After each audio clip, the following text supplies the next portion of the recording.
Hi everyone, welcome back to Radio Night Crime. Before you drift off, let me know in the comments where you're listening from. If you're enjoying the stories, don't forget to like and subscribe. Now let's relax and jump into tonight's case. Story 1. A terrible storm flipped over a billion-dollar yacht that everyone said was unsinkable. 6 rich and powerful billionaires were on board and are now missing at sea. But here's the crazy thing. The entire crew survived, and other boats nearby weren't even touched by the storm. Was this just a terrible accident, or was something more sinister going on? We're talking a carefully planned murder. This story begins on August 19, 2024. Early in the morning, a huge storm hit Sicily, that popular vacation spot in Italy. A security camera caught the scary moment when the yacht, called the Bayesian, sank in the storm. The video shows the Bayesian anchored a few hundred yards offshore, and then bam! This sudden burst of wind and rain just covers the yacht and swallows it into the darkness. Rescue services got an SOS and quickly started a rescue operation. The next day, we learned that 22 people were on board. 1 person died, 15 survived, and 6 were missing. Now, here's where things get interesting. All 15 survivors were crew members, while the 6 missing people were all rich and powerful. One of them was this 59-year-old billionaire named Mike Lynch. He's often called the Bill Gates of Britain, not just because he has a lot of money, but also because he's close with the British government and media. He even worked as a science advisor to Prime Minister David Cameron. Just 2 months prior to the sinking, Mike Lynch had emerged victorious from a high-profile fraud case. To celebrate, he embarked on the Bayesian on August 14th, accompanied by his wife and 18-year-old daughter. Joining them were 2 other families, the chairman of Morgan Stanley International and his wife, and the lawyer and his wife who had secured Lynch's legal victory. They set sail from Rotterdam, Netherlands, traversed the Strait of Gibraltar and reached the Sicilian coast, intending to continue to the Aeolian Islands. Tragedy struck as they arrived in Sicily. Of the 7 individuals comprising the 3 families, only Mike Lynch's wife survived. The other 6 remain missing, presumed dead. This all seems too easy, doesn't it? A shipwreck happens and all the important people die, but the crew is totally fine. It's not that we don't care about the crew, but it's really strange. One of the most suspicious things is that the crew did almost nothing to help the passengers for those first few minutes when the yacht started to tip over and sink. And that night, local fishermen saw the storm coming and went back to the port early. No one was out on the water, so why didn't the crew see the danger? And get this, a sailboat built way back in 1957 went through the same storm near the Bayesian and didn't get damaged at all. It even helped rescue people. This makes you wonder if the crew of the Bayesian was even prepared for the storm. Some people think this sinking wasn't an accident at all, but a carefully planned act of revenge. Why? Because the shipwreck got everyone's attention around the world. Mainly because this famous person, Mike Lynch, was on board. Mike Lynch was born on June 16, 1965, in Ilford, England. He said in an interview that even though he was born in London, his parents were both Irish. His mum was a nurse and his dad was a firefighter. They were a middle-class family without any powerful friends. But Mike Lynch was super smart and worked really hard. When he was just 11 years old, he got a full scholarship to Bancroft School, this fancy private school in England that focused on science. Since Bancroft's commanded high tuition fees, most of its students came from affluent or influential families. For a child from a middle-class background like Mike Lynch, admission to such a prestigious school was a rare achievement. Could be said that knowledge transformed his life. He later gained acceptance to the University of Cambridge, where he earned a doctorate in signal processing. So while he was getting his PhD, Mike Lynch was really interested in this thing called probability theory. It's basically the study of how likely things are to happen, and it was developed by this British mathematician named Thomas Bayes way back in the 1700s. Bayes' theorem is a really important part of figuring out how likely things are. It lets you change your guesses based on new information, but you need to be really good at math to use it.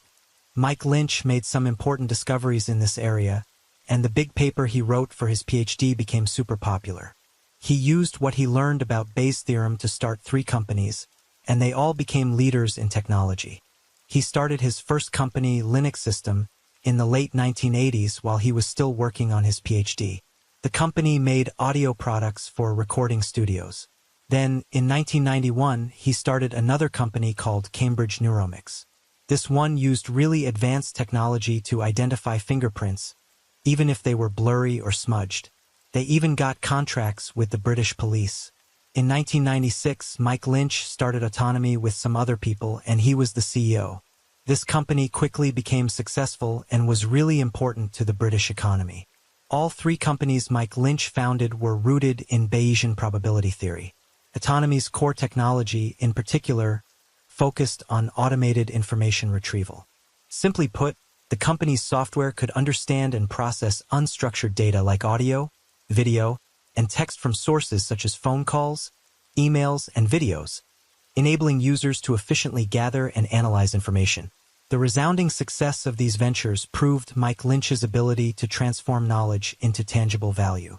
Following Autonomy's inception, his career rapidly ascended. By the early 21st century, Autonomy boasted a prestigious client list, including giants like eBay, Ford, Toyota, and Fox. The company's stock soared, making Mike Lynch Britain's first tech billionaire. But Mike Lynch wasn't done yet. He led Autonomy to buy other companies in different areas, like voice recognition. He made the company bigger and opened a big office in San Francisco to get into the American market. Back then, it was something the whole country was proud of when a British tech company did well in the US. Autonomy's co-founder praised Lynch and said that before him, no one in British tech was famous around the world. Lynch showed everyone that British technology could compete with the best in the world. In 2000, Time magazine named Mike Lynch one of the 25 most important tech leaders in Europe. By 2006, he got a really important award from the Queen for his big contributions to new technology. Computer Weekly also said he was one of the most important people in British IT. He was even chosen to be on the Science and Technology Committee under Prime Minister David Cameron. With all of that, the media called him the Bill Gates of Britain. He was as famous and rich as he could be, so he decided to take a break. In 2011, Mike Lynch sold Autonomy to the American giant Hewlett-Packard HP. This was the biggest deal of his career, but it also led to his downfall. Here's how it happened. In July 2011, the CEOs of HP and Autonomy made a deal at a fancy resort in Normandy for HP to buy Autonomy. HP started checking out Autonomy's finances. By August, HP said they wanted to buy Autonomy for $42.11 per share. That was a huge amount of extra money, 79% more than the company was worth. A lot of experts thought the price was way too high, but both companies went ahead and finished the deal on October 3, 2011. HP paid about $10.2 billion for most of Autonomy, making Mike Lynch $800 million richer. But just 13 months later, HP had to admit they lost a huge amount of money, $8.8 billion. And over $5 billion of that was because of problems with Autonomy's accounting. It turned out that Autonomy wasn't making most of its money from selling software like they said they were. They were actually losing money selling hardware. They lied about their numbers to hide how much money they were losing. So HP sued to get its money back. But a lot of people were wondering, how did HP miss this fraud when they checked things out before buying the company? Well, in the trial that followed, Mike Lynch's lawyer showed that HP didn't really do a careful checking at all. They only had one 6-hour phone call with Lynch's team before deciding to buy the company. Can you believe they made such a huge decision based on just one phone call? Experts said this deal was one of the biggest mistakes in HP's history. It even caused the company to split up in 2015, and they ended up selling the part of the company they bought from Autonomy. In 2012, HP really wanted to go after Lynch. They started an investigation working with the U.S. Department of Justice, the Securities and Exchange Commission (SEC), and the UK's Serious Fraud Office (SFO) to investigate the top people at Autonomy, including Mike Lynch. They accused him of messing with the accounting and making the profits look bigger than they were to trick HP into paying too much for the company. HP said that these dishonest things with their money caused them to lose billions. But Mike Lynch strongly denied everything. He said it was HP's fault for managing the company poorly after they bought it, and that they were blaming him unfairly to hide their own mistakes. Basically, Lynch said that his company was doing really well before HP took over. Mike Lynch felt confident. He said that the company only fell apart after HP took over, and it would be hard to prove he was guilty. Plus, the SFO had a terrible record. They often messed up and couldn't get guilty verdicts. And just like he thought, after 3 years of investigating, the SFO dropped the case against Autonomy. They said they didn't have enough evidence and gave the investigation to the U.S. authorities. In 2018, the U.S. government charged Mike Lynch with a crime, 17 counts of fraud. Soon after, Autonomy's CFO, Sashovan Hussain, was found guilty and sent to prison for 5 years. In March 2019, the U.S. Department of Justice also charged Mike Lynch with 17 counts of fraud and conspiracy. In January 2022, a judge said HP was right, but the money they had to pay HP was much less than the $5 billion they wanted. In 2023, the UK Supreme Court said Mike Lynch couldn't appeal. In May, he was sent back to the US, paid $100 million to get out of jail, and was made to stay at home. As a math expert who studies probability, Mike Lynch knew very well that he was in a dangerous situation. The numbers show that almost no one wins a federal criminal case in the US. Even though things weren't looking good for him, Mike Lynch really wanted to go to court and tell his version of what happened. The trial started in March 2024 in San Francisco. Lynch said that he was just the founder of the company and a tech guy, not someone who was involved in the accounting. His lawyers talked about how much he loved creating new things. After 3 months, the jury found Mike Lynch not guilty of all charges. This made a lot of people think that Lynch had the right defense and a really good team of lawyers. This whole thing had gone on for 10 years and involved a lot of complicated legal stuff that had a big impact on the tech, finance, and legal worlds. But the story wasn't over yet. HP probably wasn't going to give up. Mike Lynch was happy and relieved after the verdict, and he decided to celebrate. That summer, he invited his family, the chairman of Morgan Stanley International and his wife, and his lawyer and his wife onto his huge yacht, the Bayesian. This 56-meter yacht was built in 2008 and was first called SUV. It had a 75-meter mast. In 2014, Mike Lynch bought it and renamed it Bayesian to honor mathematician Thomas Bayes. The type of math Lynch studied, Bayesian inference, was also how he built his whole empire. In 2020, he spent a ton of money renovating the yacht. It had 6 luxury suites, could fit 22 guests, and was worth $40 million. It was a symbol of his success. But here's the thing. They said it couldn't sink. Sound familiar? We've heard that before, and it usually doesn't end well. On August 14th, Mike Lynch and his guests went on a relaxing cruise along the Sicilian coast. Around 5 a.m. on August 19th, the yacht was parked 300 meters offshore in the port of Porticello. Suddenly, a terrible storm hit. The Bayesian was all lit up. Then it disappeared. A witness near the shore said the yacht was gone in just 60 seconds. Investigators thought that maybe a tornado over water or a sudden powerful gust of wind coming down from the storm sank it so fast. This thing, a sudden powerful gust of wind that happens in storms, can immediately damage the boat so badly it can't stay afloat. But investigators couldn't figure out why, out of all the boats in the harbor that night, only this yacht that they said couldn't sink had such a terrible ending. The boss of the place where the yacht was built said that it wasn't the yacht's fault. He said some mistakes people made caused the tragedy. In such a bad storm, the yacht should have been ready for anything, with anchors pulled up, the front of the boat facing the wind and waves, and everyone in safe places. Did the captain and crew do that? Importantly, they found the bodies of all 6 victims inside the cabins. It seems like they had no time to escape and no warning about what was going to happen. And one of the divers who helped with the search and rescue said that a section of yacht wasn't closed tightly, which could have let water rush in really fast. But this wasn't definite proof, because maybe the violent rocking of the yacht forced it open. But get this. The first results from the autopsy on Mike Lynch and the other victims showed a scary detail. Their lungs, windpipes, and stomachs didn't have any water in them. This means they didn't drown. They suffocated because they couldn't breathe. Investigators found out more that showed this was true. They found all the bodies trapped in the front left section of the yacht. When the basin tilted to the right while sinking, the left section would have been the highest point. Clearly, as the yacht went down, they tried to find a pocket of air to breathe, but they ended up suffocating in that closed-off space. So sad. Out of the 15 crew members who survived, the 51-year-old captain from New Zealand James became the only suspect. Authorities looked closely at what he did to see if his carelessness helped cause the deaths. But wait, there's more to this mystery at sea. Just hours before the basin sank, Stephen Chamberlain, a close friend of Mike Lynch and a former VP of Finance at Autonomy, died in a suspicious way. He was hit by a car while jogging near his home. Even though he got medical help, Chamberlain died from his injuries on August 19th. Authorities said the two things happening at the same time was just a coincidence, but it definitely made the mystery even bigger. A $40 million yacht sinking in just 60 seconds. What really happened? As we said earlier, a waterspout might be the cause.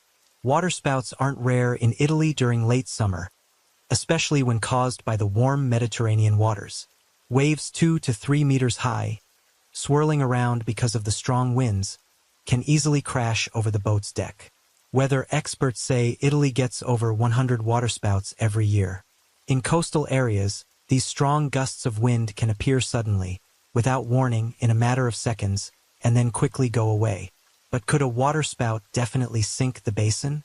Boat experts say that a waterspout with winds over 300 miles per hour could push enough water out of the way on one side of the yacht to make it unstable and flip over quickly.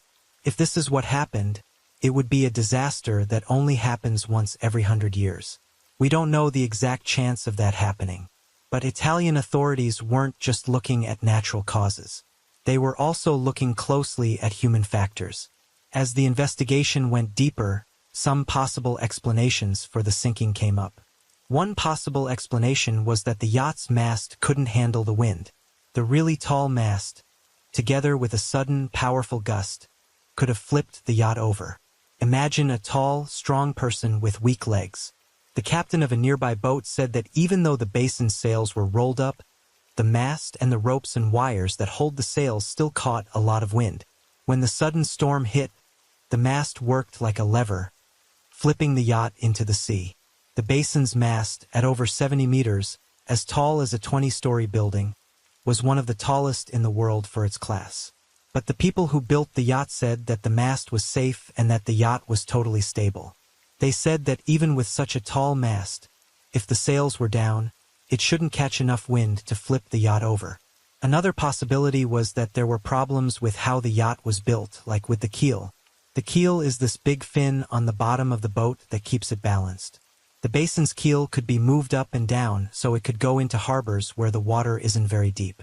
But if it was raised too high during the storm, it could have made the boat unstable and more likely to tip over. A lot of people thought the main cause was flooding. They had this convincing idea that maybe a hatch or an important cover was left open during the storm and water rushed in really fast. But the boss of the company that built the yacht disagreed with this. He said they had thought about this possibility, and even if there was flooding, the yacht should have given everyone plenty of time to get out and reach the life rafts. The Bayesian was a super modern yacht with separate sections that water couldn't get into. Even if two of these sections were damaged, the yacht should have stayed floating long enough for everyone to escape. But the sad truth is that passengers didn't have a chance to escape. The yacht sank so quickly, even with all its fancy technology, that it made people think there was a conspiracy. Besides those explanations about the mast and the keel and the flooding, some people suspected something more sinister was going on. One idea was that this was planned revenge by HP against Mike Lynch and his friends. Why would anyone think this? Well, HP lost almost $10 billion and their reputation was ruined. They became a joke in the industry. When they can't get justice through the courts, some people might try to get revenge in other ways. But the problem with this idea is that even though Lynch won the criminal case, he wasn't completely free from trouble. HP was still suing him for $4 billion, and that case wasn't finished. Another conspiracy theory said that Mike Lynch had secret connections to British and American spy agencies, and they sank the yacht to silence him. For people who knew about the investigation and the effort to recover the yacht said that there was top-secret information from Western spy agencies on board. Survivors said that Lynch didn't trust storing things online. so he kept computer drives with this information in the yacht safe wherever he went. On the Bayesian, there was a waterproof safe with 2 computer drives that were said to have secret information, including passwords and other sensitive stuff. Where did this information come from? And how secret was it? Well, according to Politico, Cambridge Neuromics, the company Lynch started in 1991, not only worked with the police on fingerprint identification, but also got contracts with British spy agencies, building a close relationship. This helped Autonomy become successful later on. Autonomy had won contracts to help both British and American government agencies with intelligence analysis, including the U.S. Department of Homeland Security, the U.S. Army, NASA, and various spy agencies. Politico also said that one of Autonomy's directors was a big shot in the Pentagon. In the UK, British spy agencies were also believed to be Autonomy clients. Back in 2013, Mike Lynch and some former British intelligence officials and MI5's cybersecurity team started Darktrace, a company that uses AI to find cyber threats. This company also worked in the US market. Lynch's close friend, Stephen Chamberlain, was Darktrace CFO, the same guy who was killed by a car while jogging. It's important to remember that most of these conspiracy theories are just guesses and there's no real proof. But Mike Lynch's connections to spies and the kind of business he was involved in definitely make things more interesting and complicated. A bunch of things happening that seem like coincidences but maybe aren't. Is there something going on behind the scenes? Was this a totally random accident caused by the storm, or was it a planned trap? Maybe the answers are 50 meters below where the yacht is now. Investigators are planning to pull the wreckage out of the water, hoping to find clues that will help explain this confusing case.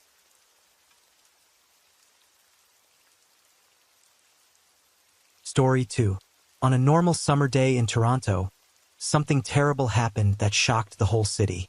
Yucking Mui, also known as Anita Mui, a well-known Chinese-Canadian real estate agent, disappeared completely.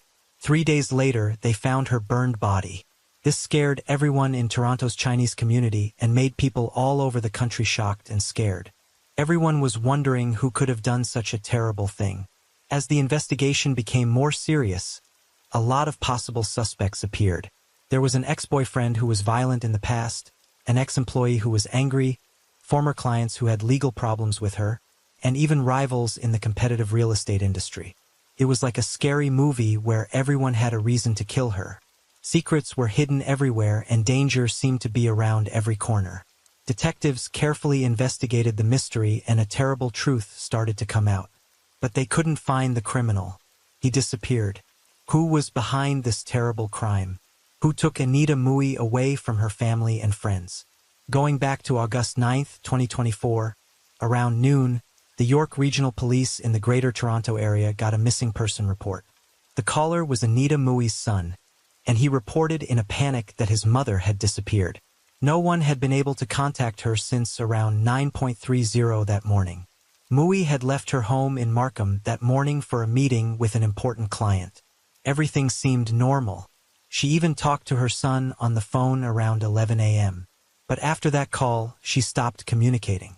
Her texts went unanswered, and her calls went straight to voicemail.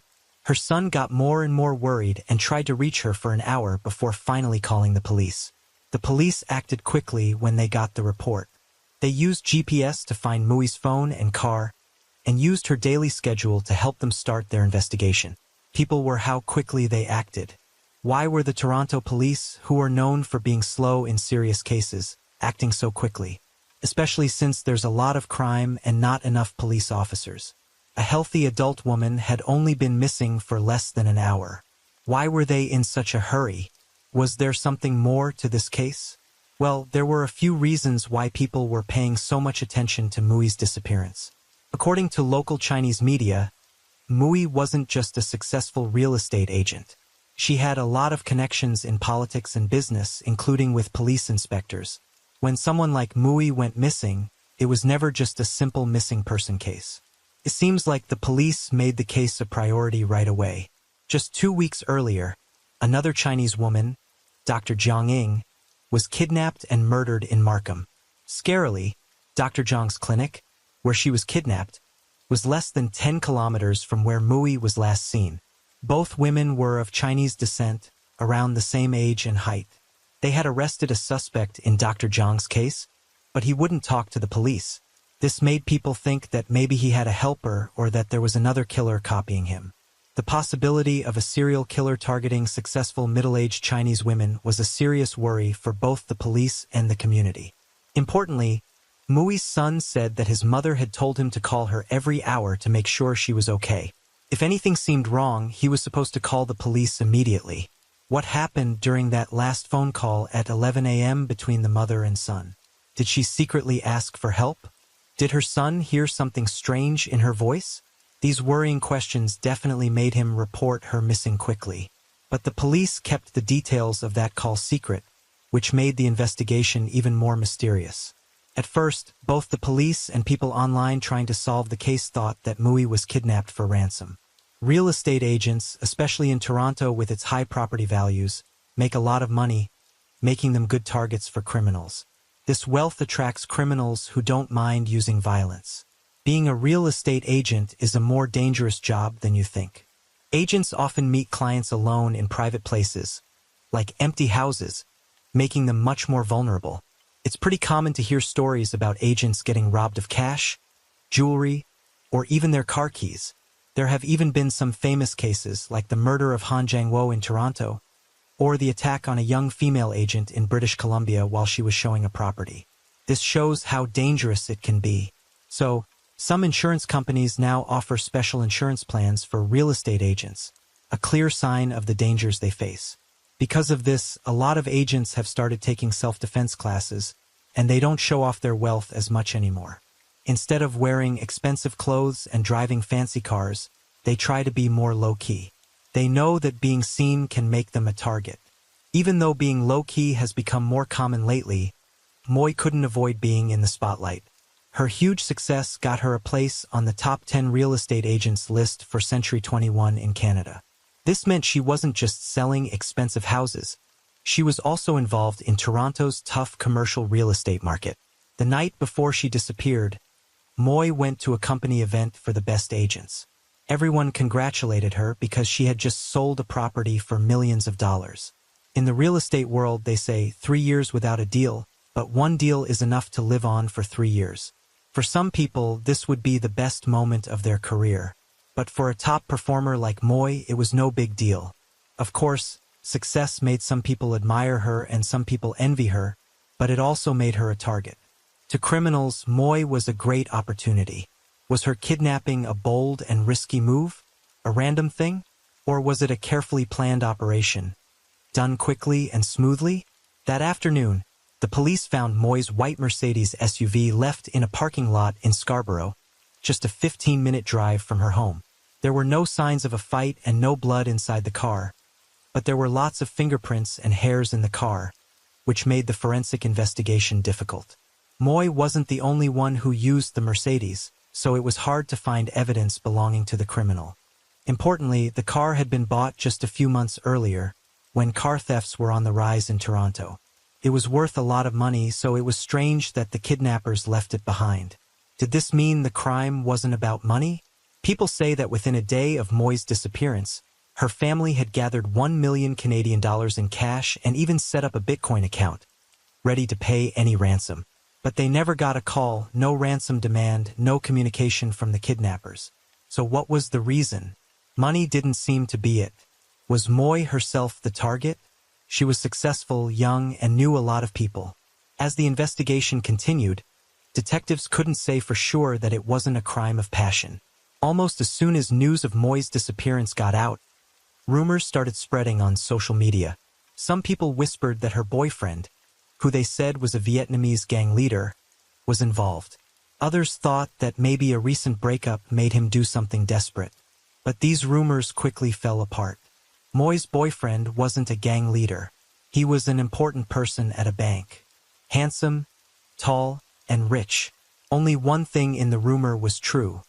He was of Vietnamese descent and his family was well respected in the community. There was no mafia connection at all. Plus, Moi's boyfriend had a good alibi. He was at work when the kidnapping happened, and there was a lot of evidence to prove it. So he wasn't a suspect anymore. Investigators then talked to Moi's ex-husband. He ran a successful advertising company that organized big events, like concerts for Hong Kong pop stars in Toronto. Even though they had been divorced for over 10 years, he stayed friendly with Moy for their twin sons. The kids mainly lived with their mother, but both parents were actively involved in raising their kids. On the surface, everything in Moy's life seemed happy and peaceful. But was there something bad going on that no one knew about? Or was this just a bunch of bad things happening at the same time, so coincidental that it made people suspicious? As the police looked closely at Moy's life, they found a secret relationship and a secret past. A former boyfriend didn't know all the details about Moy's love life. He had only heard rumors about other relationships and a bad incident of violence at home where the police had to get involved. There weren't many details about the incident, but people close to the situation said that a heated argument turned into a violent fight over a year ago. When the police arrived, Moy was really angry and breaking things. She was the one who started the fight, and the other people there couldn't do anything to stop it. Luckily, no one was hurt, and the police just gave them a warning and told them to stay away from each other. But the fight had a big impact on the people who saw it. Despite this history, the former boyfriend was no longer a suspect. He didn't have a reason or a chance to do it, and he was almost 80 years old. It was very unlikely that a weak-old man could plan a kidnapping and commit a violent crime. He wore old clothes and had trouble breathing when he walked. It just didn't fit with that idea. As the possibility of a crime driven by a broken romance was gradually dismissed, the investigation began to take a different turn. Could be an act of revenge. This added another layer of complexity to the case. Moy, a top real estate agent, had built a stellar career over decades, especially in handling large commercial real estate projects. She was regarded as a golden star in Toronto's highly competitive market. In 2016, she was named the company's top salesperson for the first time, a well-deserved recognition of her talent and hard work. The lights of Toronto, the city where Moy had dedicated her life to building her career, now set the scene for an investigation filled with suspicions. This case seems to be more than just a life cut short. It's haunted by the shadows of revenge, envy, and secrets that someone wanted buried. In the dynamic world of real estate, there are compelling stories we can't ignore. One of them is an exclusive interview that Unjunet conducted with Moy, titled, "The Fragrance of Plum Blossoms Emanates from Harsh Cold, Warming the Flow of Clients." In the interview, Moy shared her life motto, "Treat clients with sincerity and they'll see you as family." This wasn't just a simple saying. It reflected the dedication and effort she had poured into her career. Her devotion earned her an impressive reputation and a stellar career. But in this highly competitive industry, not every deal ends with complete satisfaction. According to a related report from the Globe and Mail, lawsuits involving Moy were uncovered, with her listed as the defendant in 3 of them. Specific details of these cases are mostly undisclosed, making it difficult for journalists to determine how they were resolved.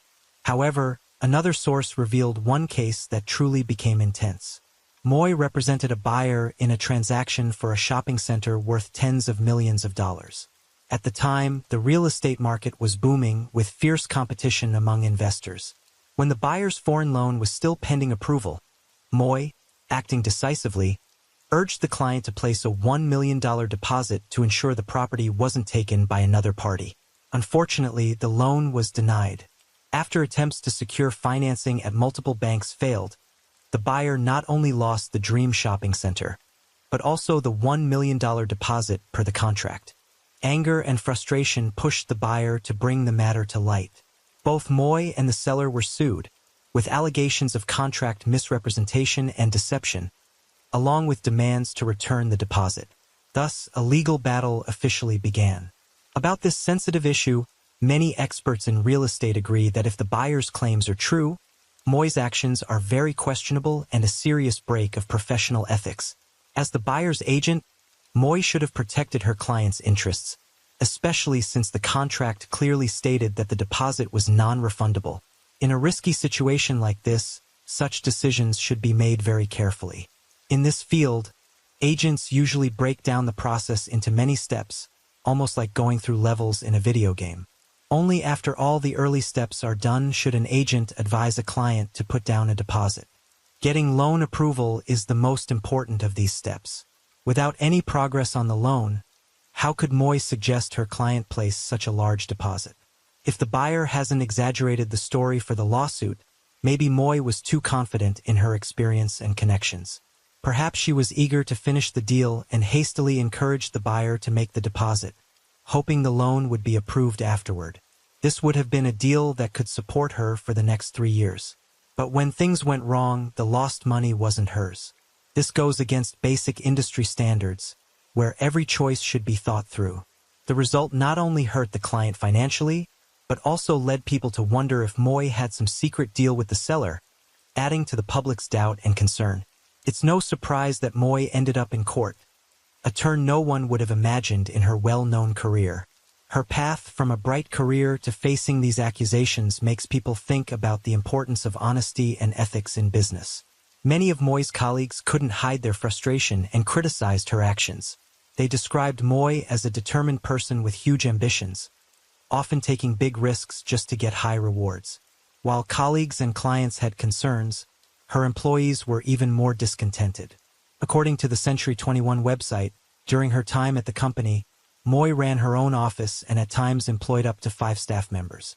A former assistant who eventually started their own real estate business recalled that working for Moy not only helped them gain valuable knowledge and connections, but also forced them to endure high pressure. They had to work hard to meet Moy's extremely high expectations, deal with her strict management style, and manage a big imbalance between the workload and salary. He recounted a tense moment when an intern made a minor mistake while organizing files, causing documents, a cup of water, and even a computer screen to fall onto the floor. The young woman, in tears, had to clean up while being sharply scolded by Moy, feeling as if everything was falling apart. Moy was a workaholic, always carrying 2 phones that rang non-stop. She expected her assistants to be equally available, keeping their phones on 24/7 to answer her calls at any hour. Additionally, since she disliked driving, her assistants doubled as drivers, often staying late after her social events. Despite this, their salaries did not increase. Compared to other agents, she paid her assistants less, so most of them left the job within a year. They departed after gaining enough experience to seek better opportunities, no longer willing to work for someone they had once respected. It was like a real-life version of The Devil Wears Prada. While that alone wouldn't make someone want to hurt her, behind all the excitement and luxury of those big deals, Moy had made a lot of enemies, and she knew a lot of people, which made the investigation really difficult. As the police investigated further, they found worrying inconsistencies in Moy's schedule on the day she disappeared. She had told her son to call her every hour after she left the house to check on her. If she didn't answer, it meant something was wrong. That's strange. It's normal for real estate agents to check in with someone, but calling so often meant she was really worried. If Moy felt she was in danger, she could have canceled the meeting, asked someone else to go, or at least brought a bodyguard, especially since she didn't like driving. Having a driver would have been a smart thing to do, but she chose to go alone and never came back. Why? The police started thinking about different theories. Maybe Moy thought she was safe and that no one would hurt her during the day, or maybe the meeting was really important and secret and she couldn't risk bringing anyone else. Obviously, this was not a normal meeting. Something important was happening, and it was a secret. Things got more tense every minute. The police knew that to find out the truth, they needed to figure out who Moy was supposed to meet and why this secret meeting was happening. The investigation became a journey into the unknown, where every detail could be a clue or an unexpected twist in this more and more disturbing case. The police found an isolated farm near Highway 404, located on Van Dorf Side Road. It was almost 10 acres in size and had a big wooded area, a dirty pond, and a house with 4 bedrooms and 3 bathrooms. It gave you a bad feeling just looking at it. Information from the real estate website Zillow showed that the farm was last sold in 2016, but the buyer's identity was secret. When you search for it on Google Maps, it's listed as Howling Farm, which made people think the owner was Chinese. One of only 3 online reviews, written in Chinese, said the farm had delicious watermelons and corn.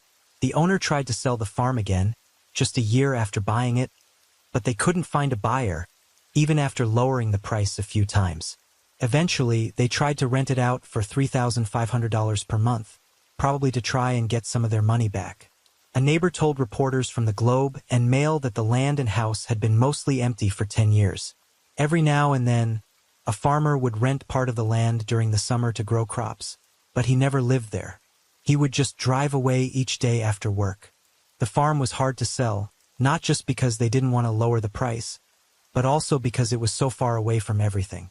They said it was 5 minutes from Highway 404 and less than 17 kilometers from downtown Markham, but it was actually very different.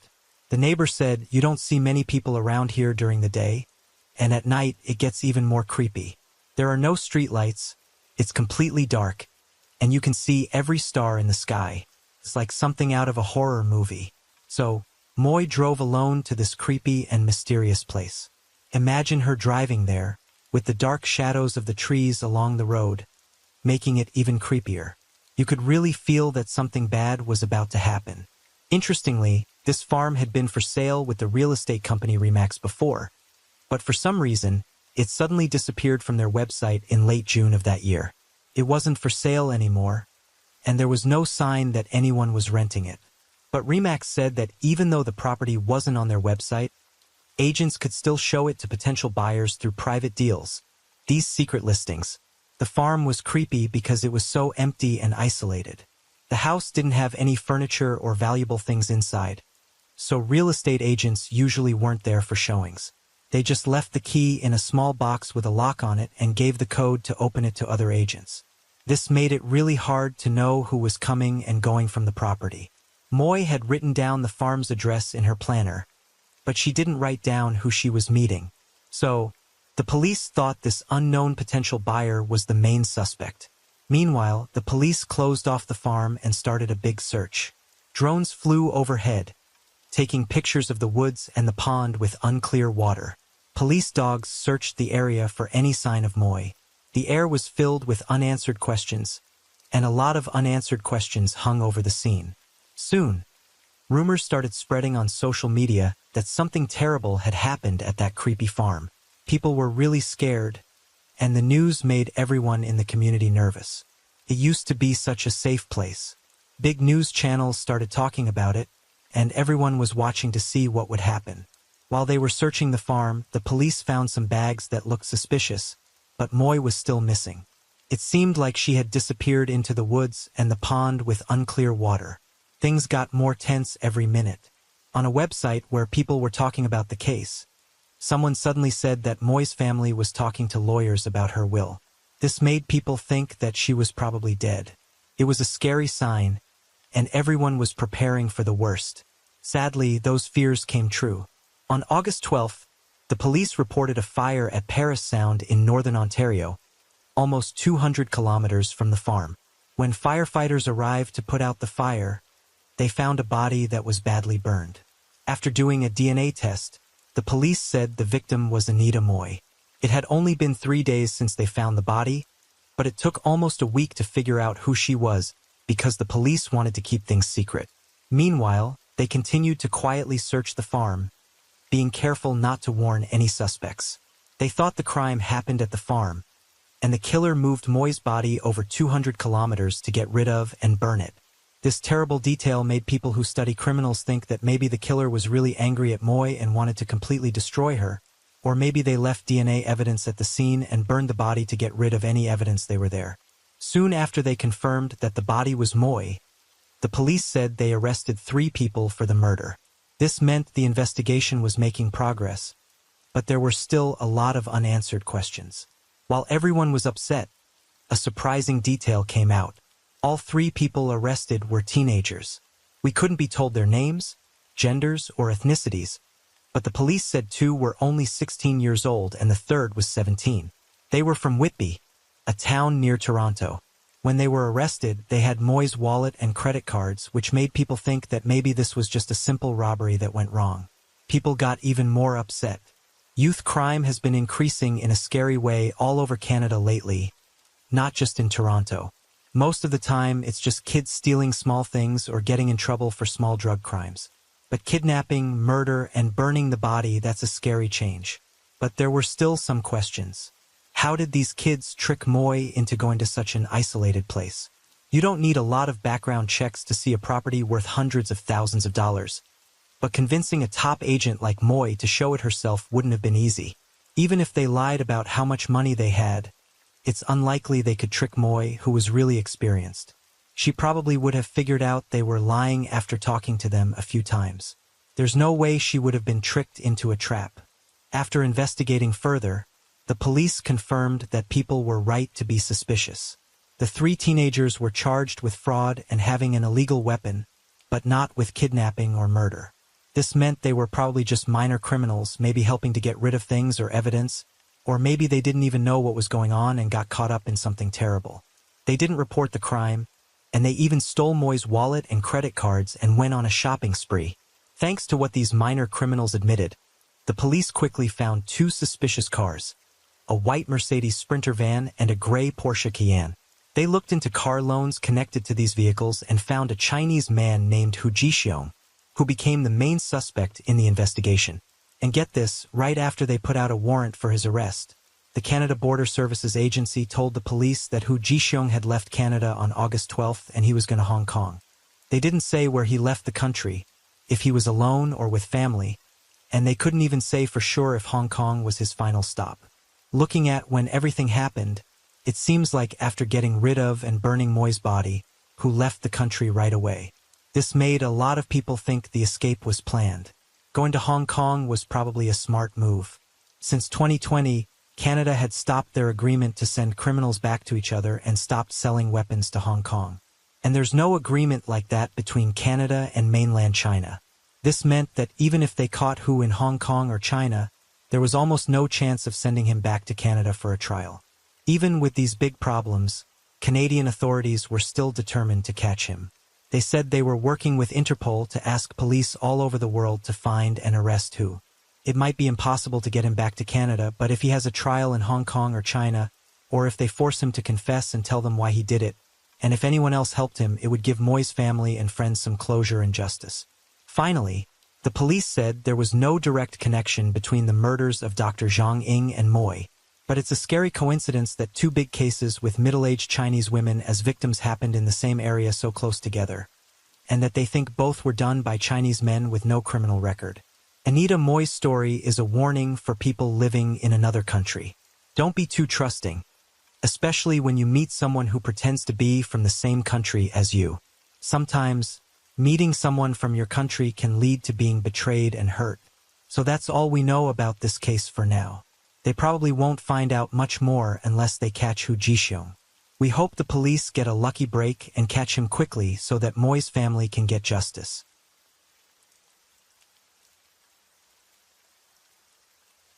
Story 3. This is a case which will leave you stunned by the perpetrator's deceit. No one could have suspected that a son could be so cruel to his own mother, then proceed to report her missing to the authorities. The extent of his deceit managed to deceive not only the police force but also the entire public. On June 8, 2012, the Vancouver Police Department received a missing person report that seemed too unbelievable. A Chinese international student, around 20 years old, called the police to report that his mother had mysteriously disappeared while he was about to drive his parents to the airport for their return journey home. When the police arrived at the scene, they did not find anything suspicious. The son, named Yuan Shitang, had been studying in Canada for 6 years. 2 weeks before, his parents had come to Vancouver to visit him. They were scheduled to fly back home when his mother mysteriously disappeared. Yuan Shitang told the police that he thought his mother had gone to buy snacks for the flight, so he and his father went to the mall and convenience store to find her.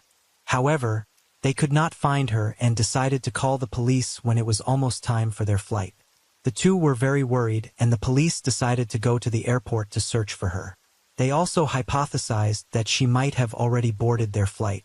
Later that day, the airport made an announcement over the loudspeaker with information about Yuan Shitang's mother, but it remained entirely hopeless. Yuan Shitang's father was stuck in Vancouver. He did not know whether to go look for his wife or fly back home to China. On the other hand, his son was strangely calm. He urged his father to return to China first and told him not to worry as he would cooperate with the police to find his mother. After Yuan Shitang's father boarded the plane and returned to Foshan, China, he went straight to the local authorities and contacted the Chinese consulate in Vancouver directly for assistance with his wife's mysterious disappearance. While Yuan Shitang's father was extremely worried and anxious to find his wife, the Canadian police in charge of the case suspected that Yuan Shitang might have immigrated illegally. The son was studying in Canada and his parents had come to visit him, but the mother disappeared right before they were about to fly back to China. Moreover, the son's statement in the report was highly suspicious. 2 weeks later, Yuan Shitang's father flew from China to Canada again. The police now realized that their speculation might not be true. If Yuan Shitang's mother wanted to stay in Canada, her family should have kept quiet to attract as little attention as possible. Moreover, when Yuan Shitang's mother disappeared, she did not take her passport or any of her luggage. She also did not have any money with her. It would be very difficult for a Chinese woman who did not speak English and did not know anyone to run away in a foreign country because of this. The police called Yuan Shitang and his father again for questioning. This time, the main focus was on whether their family had any enemies or debts and whether Mrs. Tang had any history of mental illness. After Yuan Shitang and his father denied all of the police's questions, the case was transferred to the RCMP for further investigation. By this time, Mrs. Tang had been missing for over 14 days. Yuan Shitang and his father carried her picture and went everywhere looking for her. They asked everyone they met on the street if they had seen the woman in the picture. The two of them searched tirelessly even though they lost their voices from talking so much. They just hoped to find their beloved one who was completely unfamiliar with this country. All the police officers present were touched by the determination of Yuan Shitang and his father, facing the lenses of the journalists, and declared that they would never give up finding their beloved mother and wife. This made the police start to review their previous statements and calls, especially the last person who saw Mrs. Tang, her own son. The police quickly noticed that his statements were inconsistent.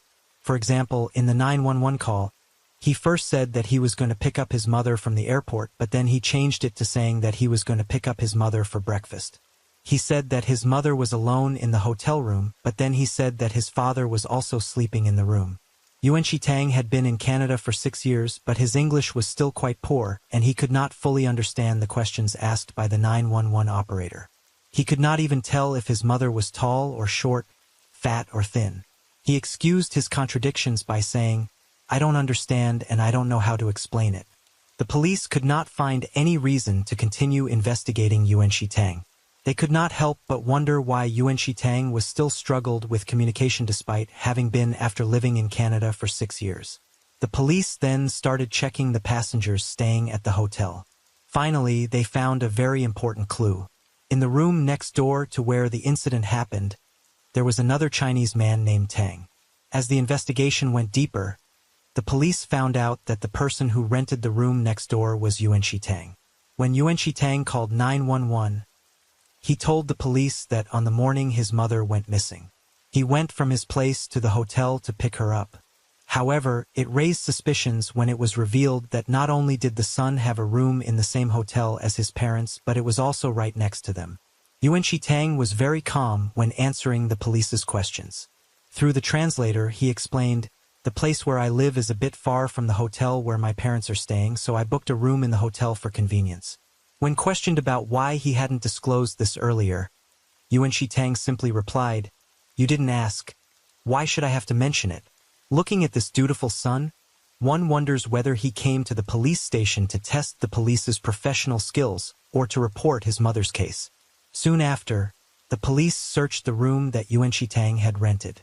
They found blood on the ceiling, bedside table, and wardrobe. The police also found similar traces that had been there for a long time. However, at that time, the information and DNA of Yuan Shitang's mother in China were still being checked and analyzed, so the police could not yet determine whose blood it was. Another investigation team also found some important information. The apartment that Yuan Shitang rented in the city center was not as far away as he described. Moreover, Yuan Shitang did not live alone. His roommate was a young Asian American woman. The two were lovers, But Yuan Shitang refused to let the police into his apartment. And lacking concrete evidence, the police couldn't obtain a search warrant. On July 29th, it was 1.5 months since Yuan Shitang's mother went missing. About 200 kilometers from where Yuan Shitang reported his mother missing, a suitcase containing human remains was discovered on a beach near Harwood Island.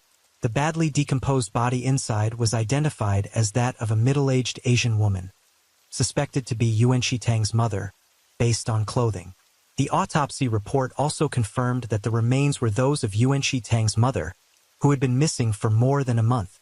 The victim had undergone spinal surgery and had 5 screws in her back. Her skull was crushed, leaving several large holes.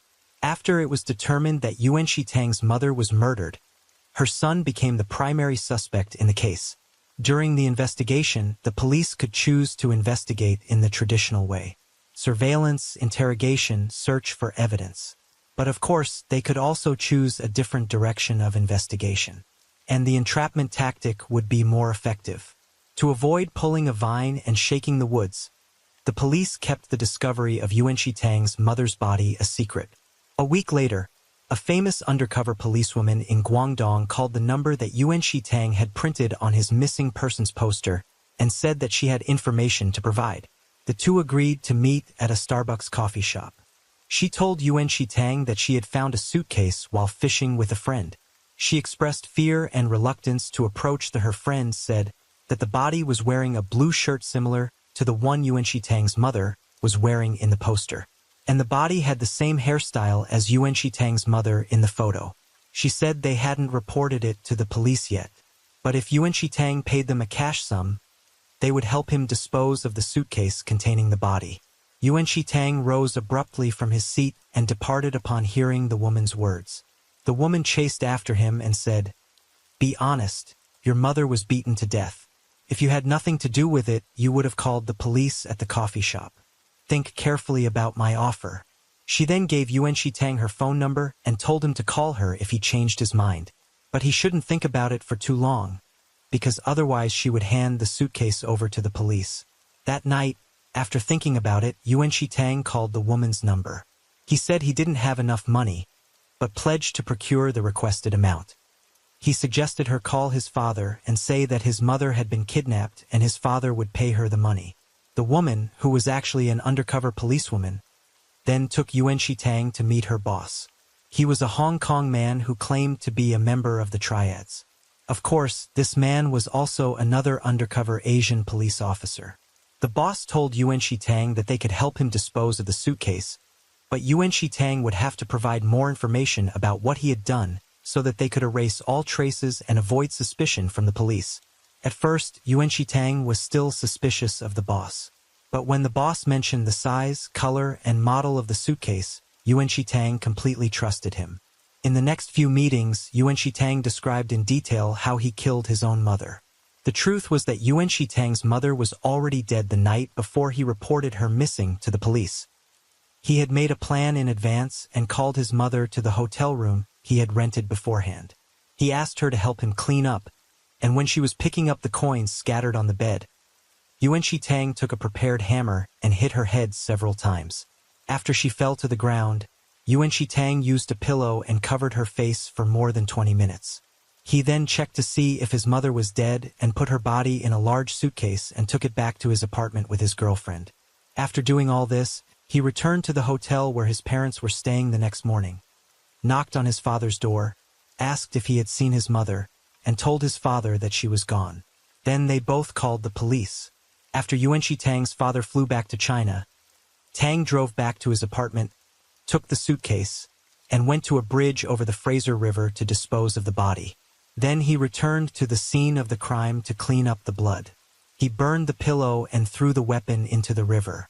Yuan Shitang told the whole story to the undercover police, even going as far as to negotiate a sinister arrangement. After they disposed of the body in the suitcase, could they help him to eliminate his father as well? After he dies, all his money will be mine. Name your price and I will meet it. The undercover police realized that this was a criminal with a worrying IQ. Then, to avoid revealing their identities, the boss said, "We know someone who is going to die because of cancer. If you pay us enough, we will let him take the rap for you. But his brain is damaged from chemotherapy. Can you help us think of a way to kill him? We'll record it for him to practice." Yuan Shitang believed them and described his crime again. As a result, the RCMP officially arrested Yuan Shitang on September 7th. He was charged with first-degree murder and attempted murder. The police had all the evidence in their hands. In addition to the audio and video recordings obtained by the undercover police, they also found Yuan Shitang's mother's hair and blood in his car. In the CCTV footage, the police saw Yuan Shitang returning to his apartment with a suitcase containing the body and dragging the suitcase out the next day. The size and color of the suitcase matched the one found by the police. A small amount of blood and DNA was also found in his apartment, which completely matched Yuan Shitang's mother. Do you think this case will end here?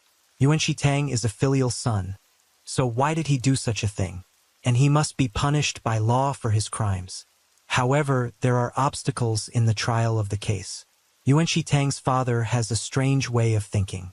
His wife is dead, and he cannot afford to lose his son too. So he ignored all of Yuan Shitang's crimes and started to appeal to the court to protect his son. But Yuan Shitang's father did not hear what Yuan Shitang told the undercover police, that Yuan Shitang also had the intention of killing his father. Compared to the United States, the Canadian media does not have much freedom of information about particularly serious cases. The police spokesperson always declines to comment before the trial. However, the media and journalists still manage to dig up some information. Yuan Shitang's family runs a furniture business in Foshan, China. The son was sent abroad after graduating from high school with the hope that he would lay the foundation for a future overseas business. However, Yuan Shitang's academic performance was not very good. He still couldn't get into university after many years of studying foreign language classes. Instead of attending classes, Yuan Shitang developed a gambling addiction, frequently visiting casinos to indulge in reckless spending. When he ran out of money, he worked in restaurants to replenish his gambling funds. According to Yuan Shitang's confession, his parents were extremely controlling of their children. They used money to force him to obey them. He had to call them 3 times a day, and each call had to be at least 20 minutes long. Otherwise, they would deduct his living expenses for the next month. In addition, Yuan Shitang was not allowed to have a girlfriend. His pocket money was also monitored to the last penny, and he had no money to spend on his girlfriend. Feeling suffocated by his parents' control, Yuan Shitang came up with many ways to steal their money. Expenses such as tuition, rent, immigration costs, car purchases, etc., that his parents gave him were all used up by him and his girlfriend. Yuan Shitang had lived in Canada for 6 years and told his parents that he had a permanent residence in this country. But when he was arrested, he still only had a tourist visa. Another fact that was revealed was that Yuan Shitang's father was always having an affair, and their marriage was only in name. Yuan Shitang's father told the media that his wife was an extremely controlling person. She told him what hairstyle to have, who to eat with, and how much money to have in his pocket. In the end, he couldn't go home anymore and chose to find a woman outside. After finding out that her husband was having an affair, his mother put all her faith and hope in her only son. The first reason she went to Vancouver was because she heard that her son had a girlfriend. Her plan was to bring Yuan Shitang back to China because she had found a daughter-in-law for him in Foshan, Anhuang. Through Yuan Shitang's father's confession, many of the previous doubts can be explained. The reason for renting a room adjacent to his parents was to conceal the fact that he and his girlfriend were moving in together. And Yuan Shitang's father didn't report to the police when his wife didn't return to the hotel for the whole night. It was all because they were in estrangement. According to Yuan Shitang's father, this family was outwardly picturesque but internally shattered. The father had an affair, the mother was overly controlling of her husband and son, and the conclusion is that an overly controlling mother had a negative impact on her son. Yuan Shitang's father changed 3 lawyers at the same time, citing reasons of mental distress and the struggle for autonomy to firmly defend Yuan Shitang's innocence. But doesn't Yuan Shitang's father have the right to decide whether he has a mental illness or not? In some psychological evaluations, Yuan Shitang's psychology was completely normal and he was completely sane. To prove that Yuan Shitang's mind was completely normal, the prosecutor sent another undercover agent to prison. This agent could also speak Cantonese and deliberately befriended him to exploit his psychology. Not surprisingly, Yuan Shitang fell into the police trap again. Yuan Shitang confided in the undercover agent that he had no regrets about killing his mother. He was controlled by his parents to this day, and the only way he could be free was to kill them. He had wanted to kill them for a long time, and finally his wish had come half true. He also told the undercover agent that he had to wait for his parents to come to Canada to carry out his plan because he believed that Canada's legal system lacked the death penalty and that law enforcement in Canada was less capable, making it a safer environment for him to commit the crime. If he carried out this plan in China, the punishment would be much more severe because Yuan Shitang's father insisted on protecting and wanting his son to be innocent. He found a better lawyer to defend his son. The trial of Yuan Shitang's case was delayed until September 2015, 3 years after Yuan Shitang's mother was murdered. Yuan Shitang's father finally chose Troy Anderson, a very famous and talented lawyer, to defend Yuan Shitang's crime. This lawyer had previously won a lawsuit against the RCMP and was very good at taking legal action against the police to collect legal evidence. Before the trial, Yuan Shitang's father accepted many interviews and repeatedly emphasized that his son was a good person and he had to be responsible for his son. For the prosecution, cases involving witnesses and defendants who are family members are often very difficult because while they are trying to seek justice and bring the killer to justice, their family members are trying to protect and prove that the killer is innocent.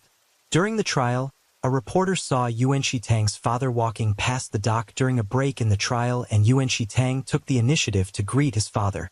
Then he gently replied, "I've eaten. How are you, son?" Then he gave Yuan Shitang a thumbs up. A thumbs up means good job, son.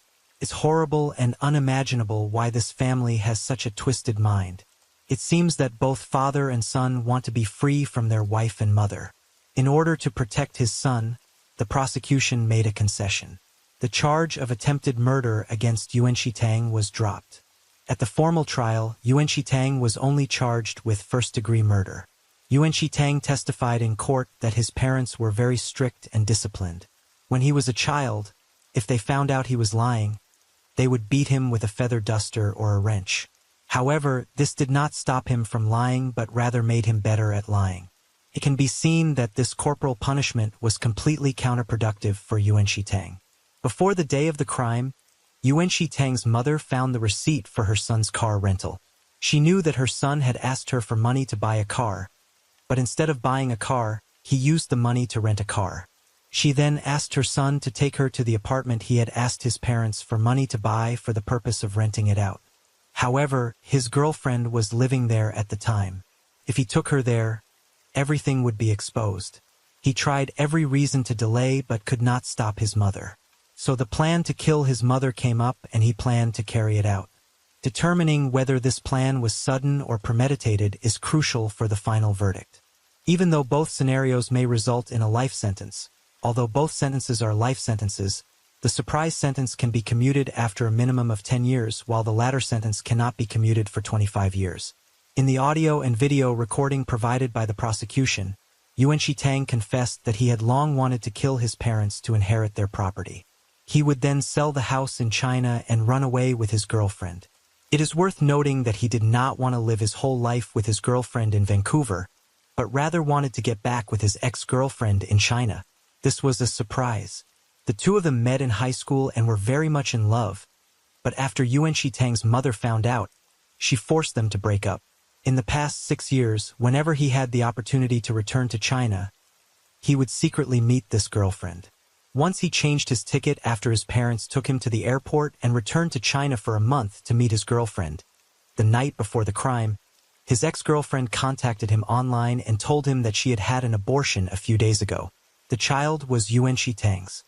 He comforted his girlfriend for a long time, and his resentment towards his mother grew stronger. So he found a hammer and put it in his backpack, hoping to find an opportunity to kill his mother. Yuan Shitang's father, who appeared in court later, said that his son had told him that studying in Canada was like being in prison, and he had agreed to let his son return to China. However, his wife opposed it and insisted that Yuan Shitang study and settle in Canada, then find a Canadian-born girl and marry her to get a Canadian passport. Otherwise, Yuan Shitang would have to return to China and marry the girl she had chosen. Finally, Yuan Shitang's father cried and said, "I feel very sorry for sending my son to study in Canada alone. This has caused my son to commit the unforgivable crime of killing his own mother. As a father, I feel that I have a great responsibility in this case. I believe that my wife in heaven will understand me." Later, the audio recording of the undercover police showed that Yuan Shitang really wanted to kill his father as well. However, his father was a strong man, so Yuan Shitang chose his mother as his first victim. During the trial, Yuan Shitang's father left the courtroom several times because he could not bear to hear his son's confessions. However, he still defended Yuan Shitang till the end and hoped that his son would receive the lightest sentence possible. The judge was stunned by the father's forgiveness for his son's horrific crime.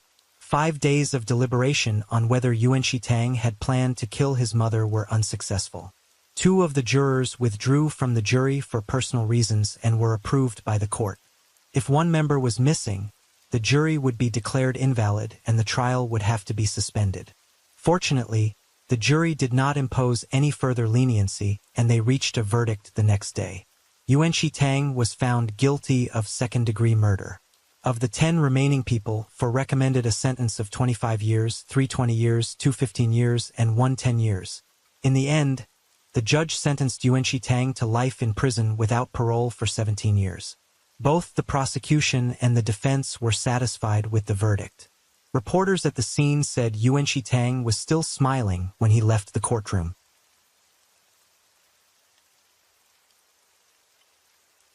Story 4. On August 18, 2012, 53-year-old Nancy Howard was driving home as she always did. But as she pulled into her garage and prepared to park, an unthinkable event unfolded. From the shadows, a man lunged forward. Before Nancy could process what was happening, the cold barrel of a gun was pressed against her head. A deafening shot rang out, and Nancy collapsed to the ground. The assailant swiftly grabbed her purse and fled the scene. The entire crime was executed with chilling speed and precision.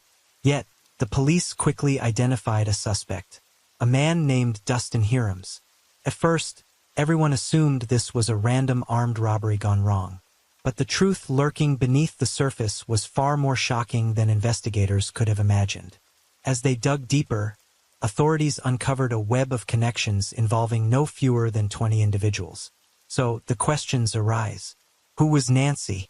Why were so many people determined to see her dead? And how did she manage to survive a labyrinth of assassination plots? In 1983, at a church in Texas, USA, 24-year-old Nancy tied the knot with Frank Howard. Over the next 30 years, they built a life together. Frank, a successful accountant who owned his own company, earned a substantial income.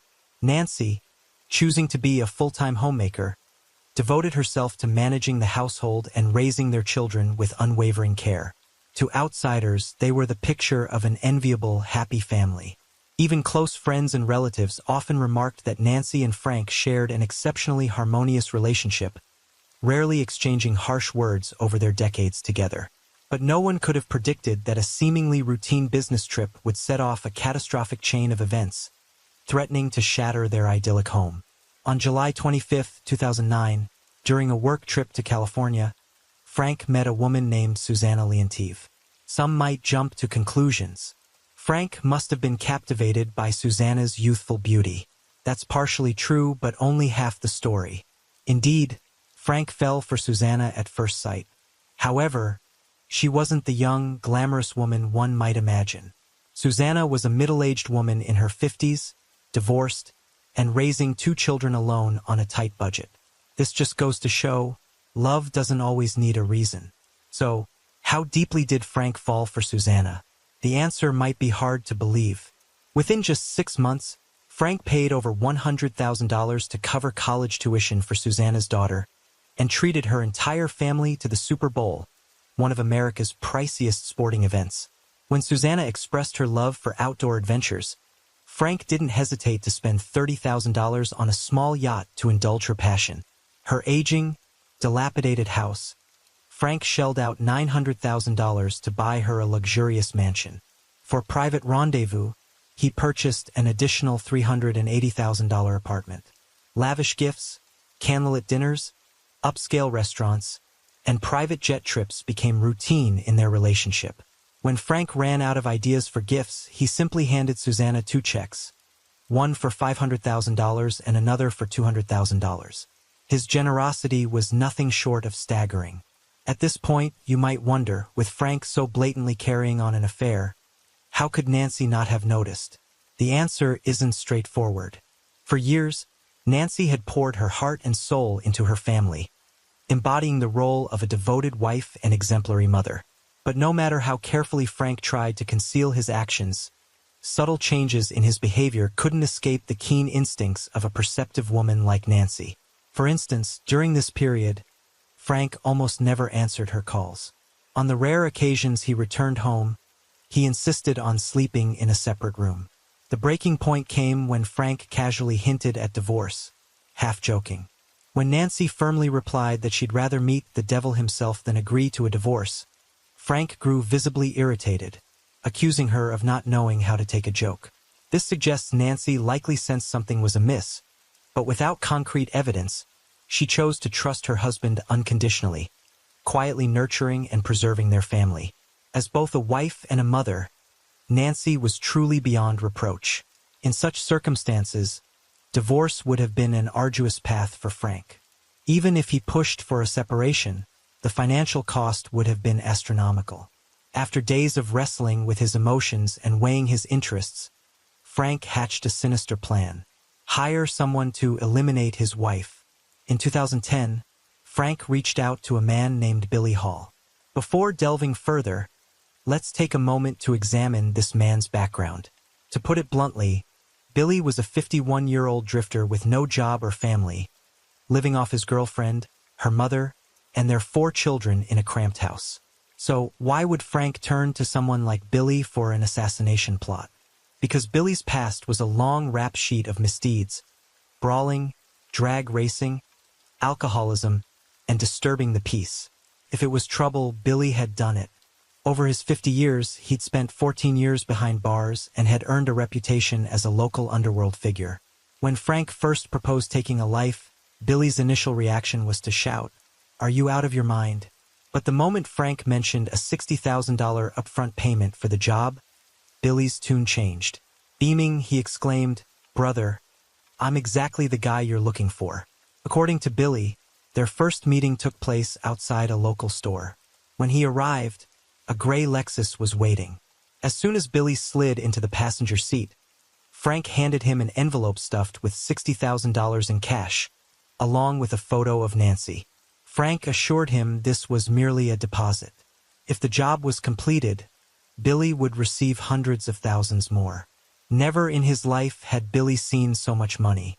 Without hesitation, he bowed his head, eagerly promising to carry out the hit flawlessly, leaving no trace of evidence. However, with a hefty sum now in his hands, Billy didn't immediately spring into action. Instead, he made a beeline for the nearest bar to celebrate its style. This wasn't entirely surprising. After all, he was gearing up for a heinous act, so indulging in a preemptive treat seemed understandable. The problem was that Billy's vices extended far beyond alcohol. He was heavily addicted to drugs. So the second thing he did with the money was purchase a large stash of narcotics and invite his fellow addicts for an all-night binge. It goes without saying that such loud, erratic behavior quickly caught the attention of the police. The result? Billy was arrested for illegal possession of a substantial quantity of drugs.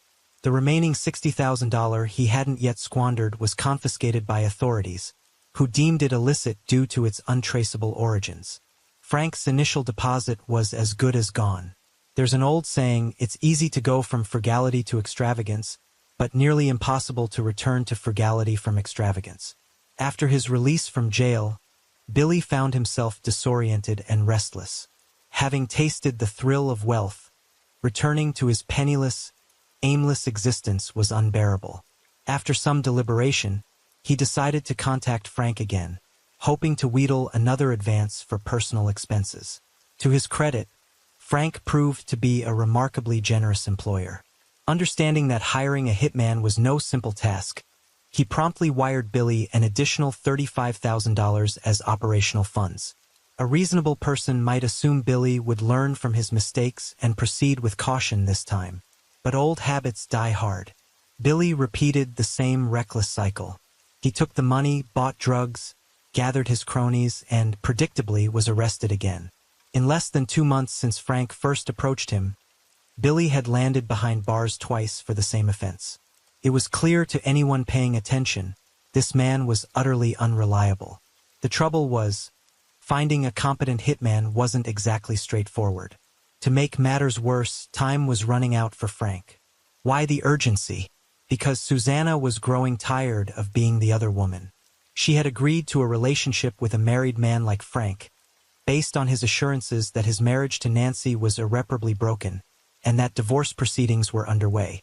Believing his promises, Susanna had spent years hoping to soon step into a legitimate marriage with Frank. With the situation escalating, Frank had no time to scout for a new hitman. Gritting his teeth, he funneled another $80,000 to Billy, pressing him to act swiftly. To sweeten the deal, Frank added an incentive. After eliminating Nancy, Billy could pocket the $40,000 worth of jewelry in the house and set the place ablaze to erase all evidence. Ever the considerate client, Frank even cautioned Billy to ensure the fire didn't spread to neighboring homes. It's fair to say that, as a mastermind, Frank was exceptionally thorough and accommodating. Unfortunately, he grossly underestimated Billy's shamelessness and incompetence. Within a month, Billy had burned through the entire $80,000, and Nancy remained unscathed. At this point, not only was Frank growing impatient, but even Billy himself felt a twinge of embarrassment. Still, life without money was unbearable, and showing up empty-handed to beg for more funds was unlikely to work again. So Billy switched tactics. He enlisted his close friend Richard, presenting him as a trusted accomplice. And together, they met with Frank to stage a performance of serious preparation. Naturally, one accomplice wasn't enough. Billy also drafted a detailed assassination plan, outlining every step. How to carry out the hit, how to escape, and how to deflect blame from their employer if caught. Frank was impressed and promptly handed over tens of thousands more. Before parting ways, he issued a curt, decisive order. Do it now. By now, you're probably wondering, did Billy finally take action? The answer is yes, but it was as good as nothing. Over the next 6 months, Billy attempted to eliminate Nancy at least 5 times, each effort collapsing at the last moment for the most absurd reasons. One time, his girlfriend forgot to bring essential items, derailing the group's plans. Another time, Billy got so drunk the night before that he could barely open his eyes the next morning. There was even an instance where he was arrested for an unrelated offense, forcing him to pay bail to secure his release. Through these antics, Billy continually stalled, while Frank kept dipping into his wallet, hemorrhaging hundreds of thousands more with no results in sight. Worse still, Billy decided that profiting alone wasn't enough. He wanted to rope in his friends and family to cash in as well. He told Frank that, upon reflection, he realized a single person couldn't handle a murder. It required a coordinated team. So he demanded payment for his girlfriend, Stacy, and his buddy Richard. However, Stacy insisted on receiving her share via bank transfer rather than cash. The catch? She didn't have a bank account, so the money had to be wired to her mother's and daughter's accounts.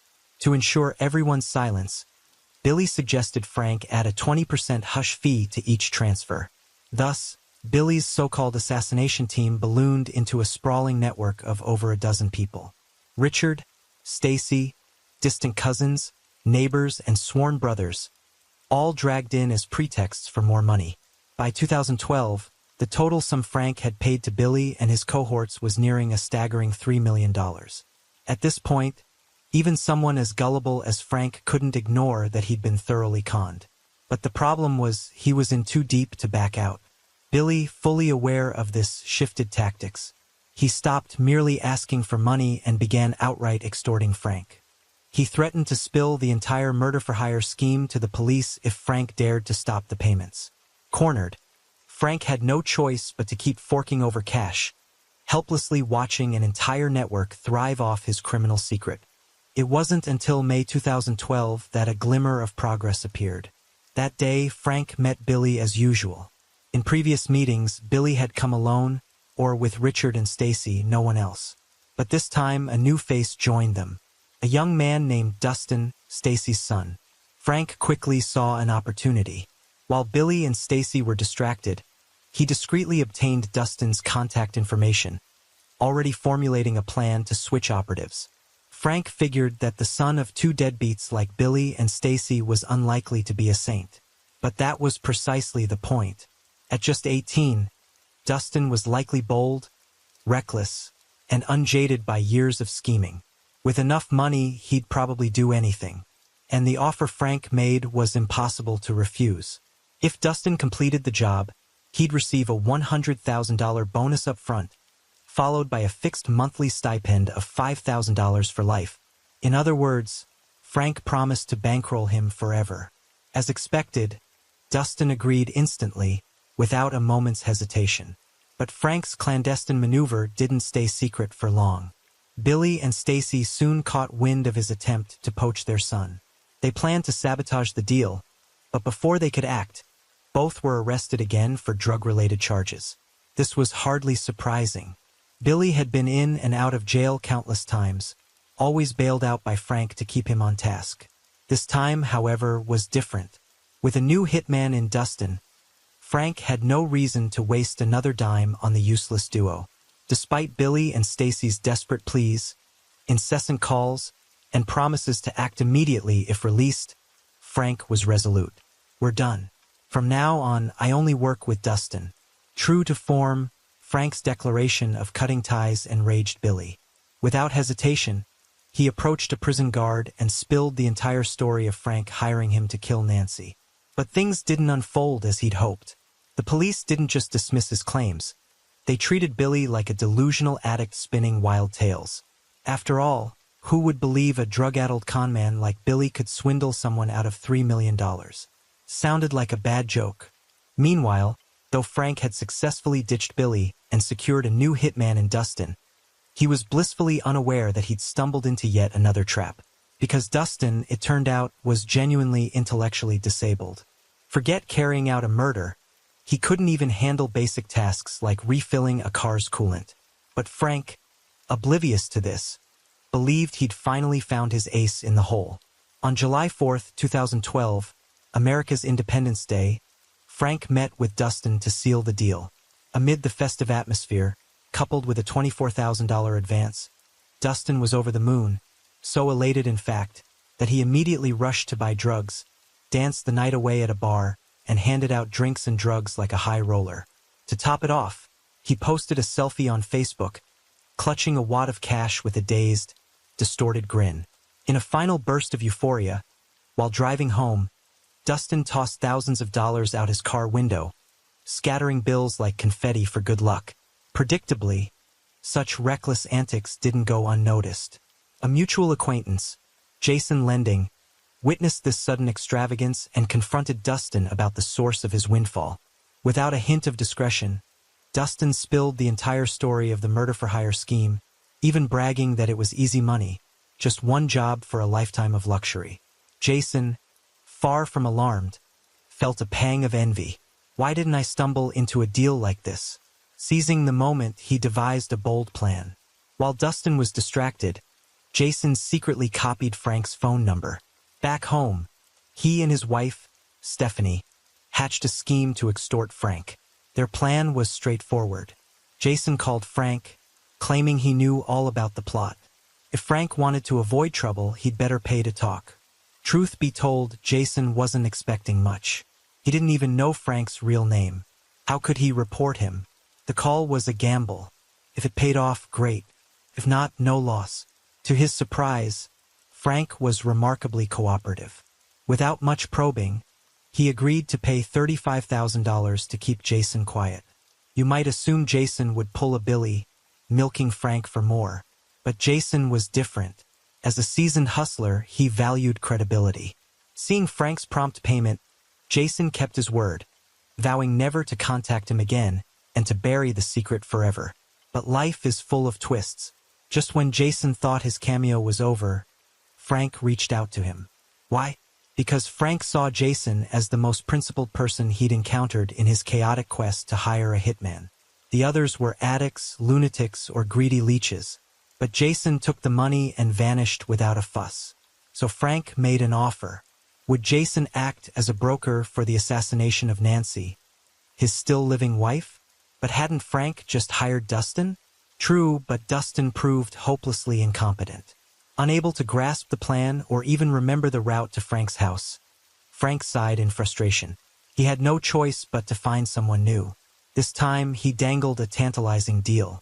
If Jason found a killer, he'd earn a $50,000 broker's fee upon success, while the hitman would pocket $100,000. Jason was floored. His only thought, do I look like someone who does this kind of ruthless work?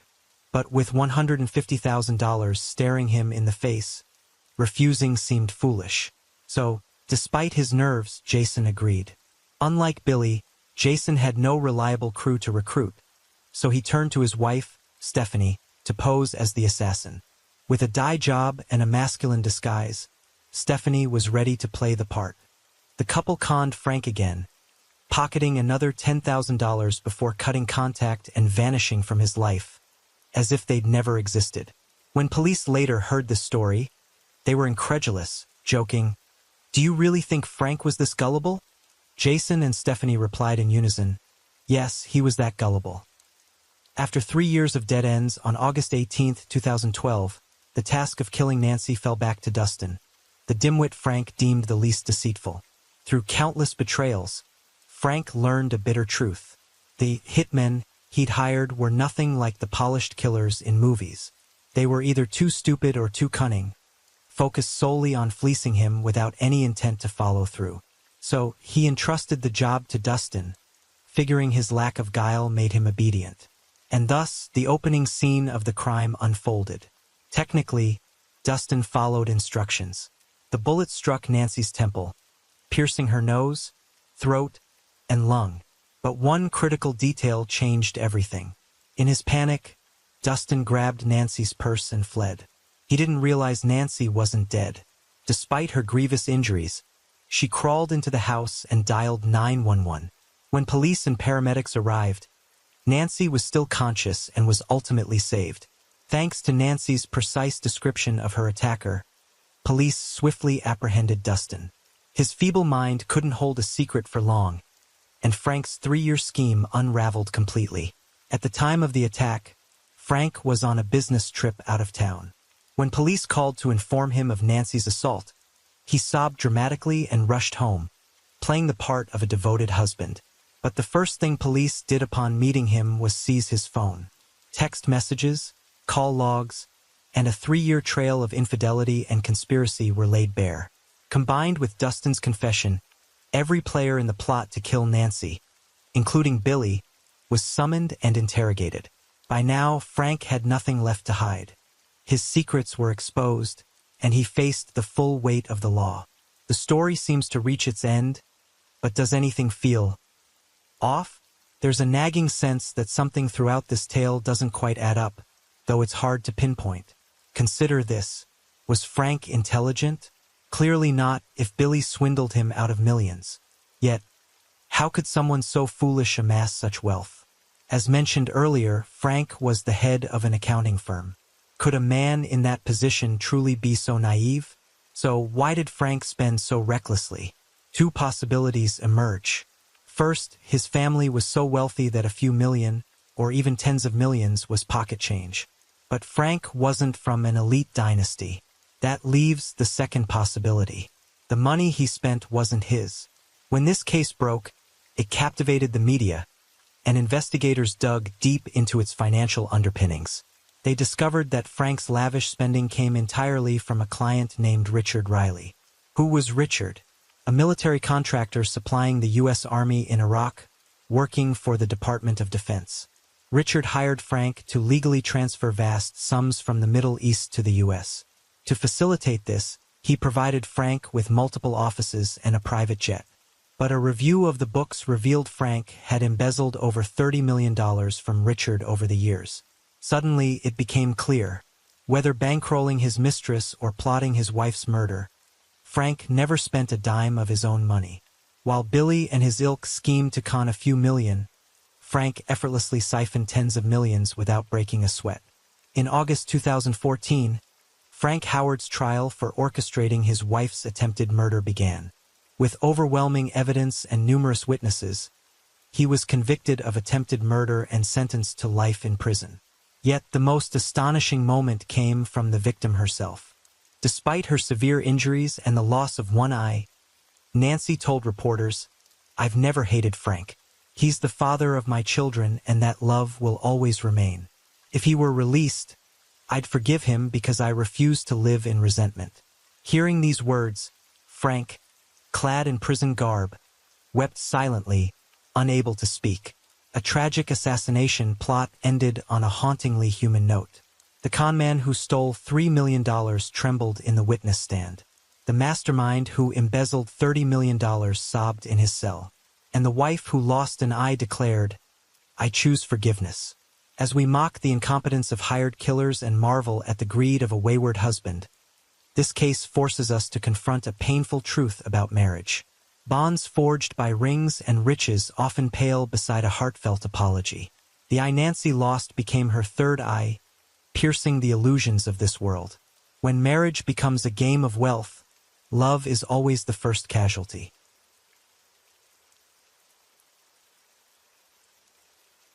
Story 5. What began as a seemingly routine diving accident spiraled into a breathless fight for survival, a harrowing dance between life and the void of an abyss that shook Spain to its core.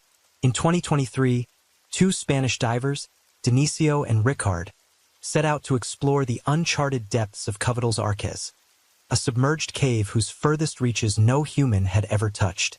But within minutes of entering the cave's murky heart, they were lost in a blinding swirl of muddy water. As their oxygen dwindled, the way out vanished, and the crushing darkness and icy chill devoured every shred of hope. Their adventure had become a deadly trap. One would remain forever entombed in the watery depths. The other, against all odds, survived nearly 24 hours in a void of despair. This is no mere accident. It's a true story of survival, more gripping than any fiction, haunting anyone who dares to peer into the depths beneath the deceptively tranquil blue.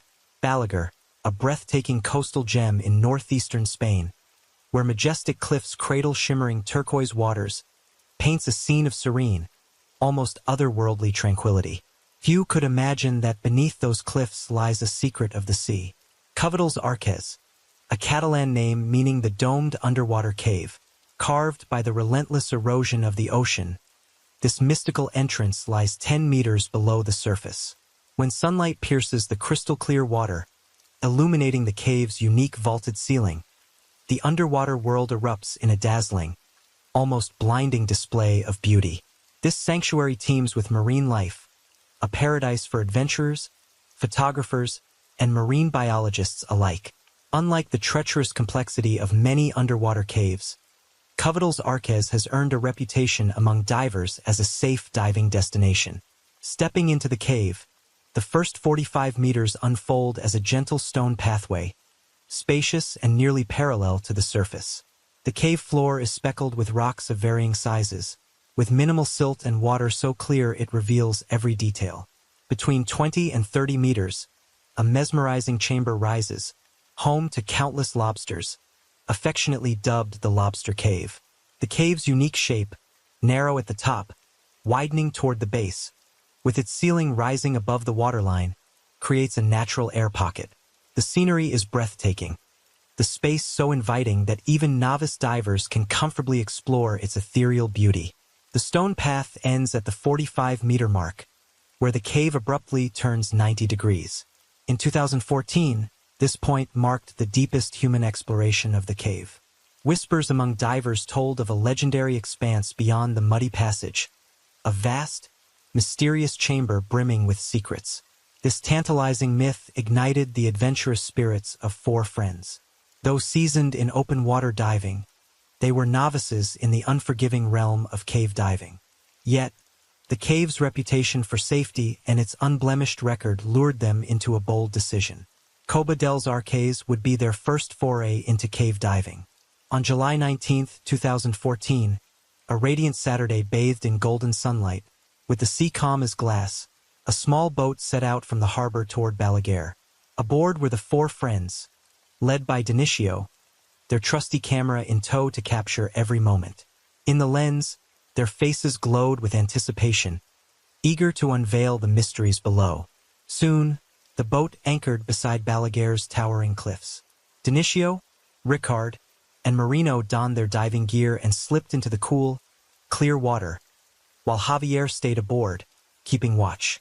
The trio traced the sheer cliff face, methodically searching for the door to Coba dels Arques. That day, the weather blessed them with exceptional underwater visibility, and under the sun's rays, the cave's entrance materialized like an irresistible invitation. At the threshold of their first cave diving adventure, their excitement was palpable. They filed through the 2.5-meter wide entrance, gliding effortlessly through the first 20 meters of the stone pathway. Then, the lobster cave appeared, its waters shimmering like jade. The space is open and welcoming as promised. Tiny plankton sparkled in the light, and playful lobsters peeked from rocky crevices. The trio savored the surreal beauty, their hearts swelling with satisfaction, before pressing deeper into the cave. Inside, absolute darkness reigned, pierced only by the faint glow of their dive lights. The deeper they ventured, the more the cave's stone walls gave way to soft, silty mud. At roughly 45 meters, as legend foretold, the path veered sharply 90 degrees. Beyond this fateful turn, the mud thickened on the walls, signaling they had crossed into the boundary between the known and the uncharted. Excitement flickered across their faces. Before them lay the fabled muddy passage, a path with no known end or depth. The mystery only fueled their burning desire to explore further. After checking their air supply, they believed they had enough to press on. But at that moment, Marino froze, his gaze fixed on the narrowing path ahead, shrouded in denser darkness. Primal fear gripped him. Signaling to his companions, he indicated he would stop and return to the surface along the guideline. Dionisio and Ricard respected his choice, though a flicker of hesitation stirred within them. They knew the path ahead had no guideline, and they carried none, a fact that exponentially increased the risk of getting lost. Cardinal sin in cave diving. Yet, the allure of the unknown overpowered their caution. With a glance, no words needed, they silently agreed. They would venture deeper into the darkness. At that fateful junction, Marino turned back, choosing the safe actions. Safe path to the surface. But Dionisio and Ricard, entranced by the seductive pull of the endless dark, pressed forward. They inched through the narrowing passage, their every movement stirring the thick mud, clouding their vision as if a black veil had fallen. Unease and claustrophobia clawed at them, but their thirst for discovery drowned out reason. Cautiously, they pushed deeper into the labyrinthine depths, straying far beyond the safety line. A fleeting glance, a shared nod. They knew it was time to turn back, but the path they traversed had awakened a muddy beast beneath the cave's floor, transforming the once clear water into a blinding mire that swallowed all sense of direction. With no guideline, panic seeped in, their movements frantic as they swam blindly in an unknown direction. The tunnel seemed to tighten, its cold stone walls pressing against their chests. Unbeknownst to them, they were swimming deeper, further from the light of life. Time was running out, their breaths growing ragged, the air in their tanks ticking down. In a moment of utter despair, a faint glimmer flickered above, a fragile thread of hope. Fueled by desperation, they surged upward, clawing toward the light. After agonizing seconds, an unimaginable sight emerged. A vast underground lake, a miraculous oasis within the pitch-black cave. This secret sanctuary, 85 meters from the entrance, had never been touched by human hands. The lake spanned roughly 30 square meters, its ceiling a mere 1.5 meters above the water, with a depth of about 8 meters, a life-saving air pocket in the heart of the earth. Stalactites adorned the ceiling, casting an eerie, otherworldly glow. Dnizio and Ricard erupted in uncontainable joy, ripping off their masks and gulping the fresh air, every cell in their bodies reviving after the nightmare. To ease the crushing terror, they grabbed their camera, capturing this historic moment. Ricard's face radiated relief and triumph, while Dnizio's eyes still held a trace of dread, as if he couldn't fully believe he was alive. But the euphoria was fleeting. A colder, more insidious fear crept in. They were utterly lost, unsure of their location, the longevity of their air pocket, or whether anyone would find them in this stone labyrinth. They forced laughter, trading strained jokes to fend off the encroaching dread, imagining the astonishment of their rescuers. Slowly, a fragile calm settled over them. Meanwhile, on the surface, Javier and Marino waited in vain for Dnizio and Ricard's return. A gnawing dread took hold, prompting them to call for help at 11 a.m. The urgent call reached the Elite Underwater Operations Task Force, GAS, of Spain's Guardia Civil. Captain Aguirre rallied his team, racing to the scene before nightfall. Marino's anxious account painted a grim picture. Dnizio and Ricard had ventured into the uncharted, muddy depths of Covetal's arcades with dwindling air.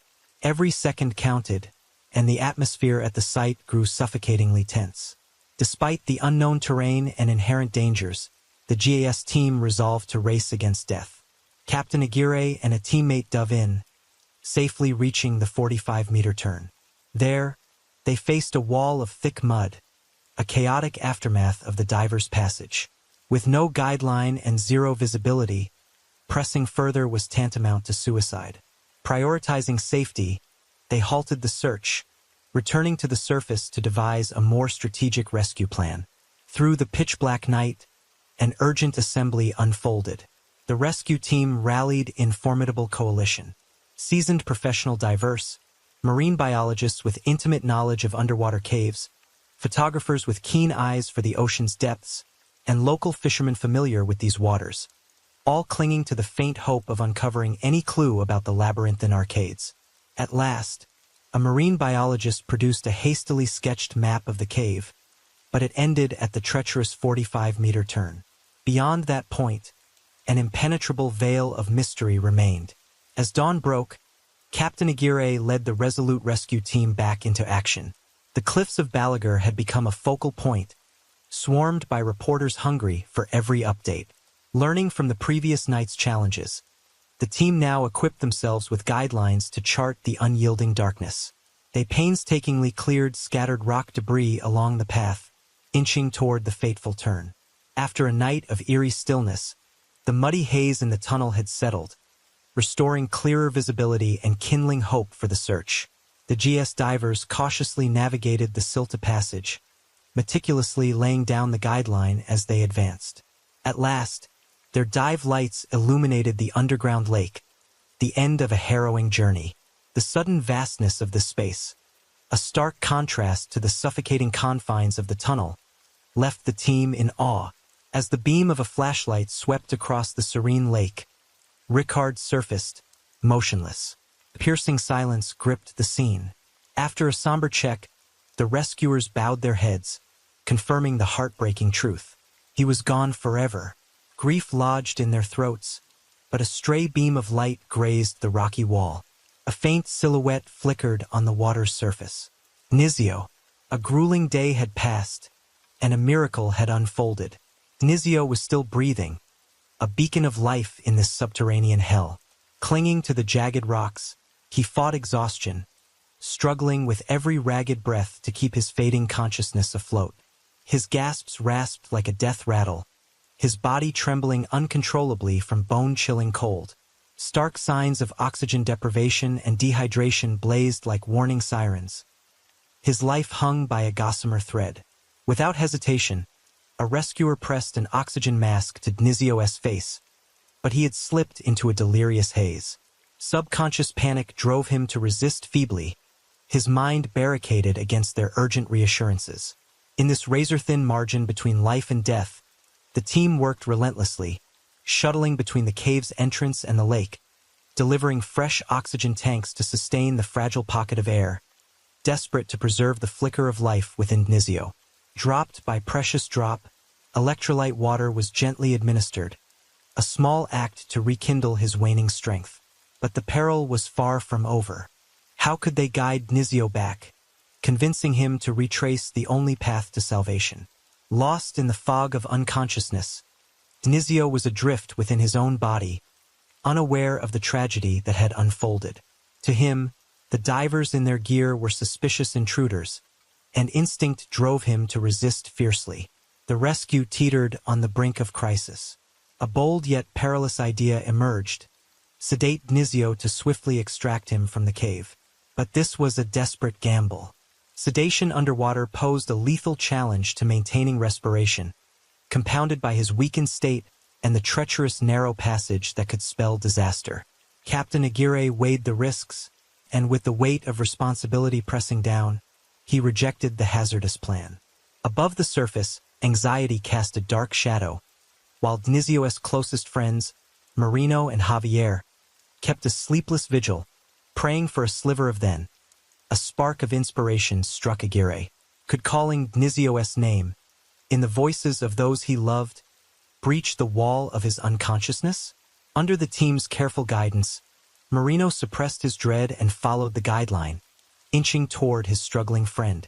With unwavering resolve, he called Knizio's name, his voice trembling with the weight of their bond. A true miracle unfolded. Hearing the familiar heart-wrenching call, Knizio seemed to awaken from his trance. Marino patiently explained, soothing him with the assurance that the figures beside him were rescuers, here to free him from this deadly trap. The power of friendship wrought a marvel. Knizio's panic subsided, his eyes shedding their wild fear, and he began to trust and comply. The rescuers gently fitted him with an oxygen mask, securing his equipment with meticulous care, preparing for the most arduous journey yet. Reversing through the claustrophobic muddy tunnel where darkness and danger still lurked, supported and encouraged, Knizio descended slowly, clutching the newly laid guideline, navigating the stifling passage step by step, until he reached the wider stone pathway, where the light of hope awaited. Soon, the rescue team and their survivor emerged safely to the surface. Cheers erupted, echoing across the cliffs. Knizio had miraculously survived nearly 24 hours in an underworld purgatory, a symbol of hope, the first person in Spain rescued alive from a cave diving disaster. His story etched a historic milestone in the nation's cave rescue annals, but the triumph was bittersweet. After Knizio's safe return, Ricard's body was recovered, a sorrowful conclusion to the grueling rescue effort. The full scope of the Aket's cave began to emerge. A 30-meter muddy tunnel, sloping upward, led to the underground lake at its end. Nestled deep within the cliffs of Bala Point, this submerged chamber languished in eternal darkness, its bone-chilling waters offering no shore to cling to. Divers could only float, surfacing for fragile breaths. Above, a sizable air pocket, estimated at 35 cubic meters, could, in theory, sustain 2 people for 1 to 2 days. So why couldn't Ricard survive? Time rewinds to the fateful moment. Knizio and Ricard had reached the underground lake. The path back was swallowed by a mire of mud, their compressed air tanks depleted. Left with no choice, they staked their lives on awaiting rescue. Desperately, they clung to jagged outcrops, straining to keep their heads above water with their dwindling strength. Though the air pocket offered oxygen, its finite supply couldn't sustain them indefinitely. The expansive lake was a sealed trap. As time mercilessly ticked on, each labored breath consumed the scarce oxygen, while toxic carbon dioxide levels steadily rose. Gradually, dizziness overtook them, the frigid water ruthlessly sapping their body heat. Ricard's consciousness began to fray, his trembling hands losing their grip. Then he slipped from the rock. The horrifying sight jolted Knizio like a lightning bolt. Summoning every ounce of strength, he hauled Ricard back to the surface.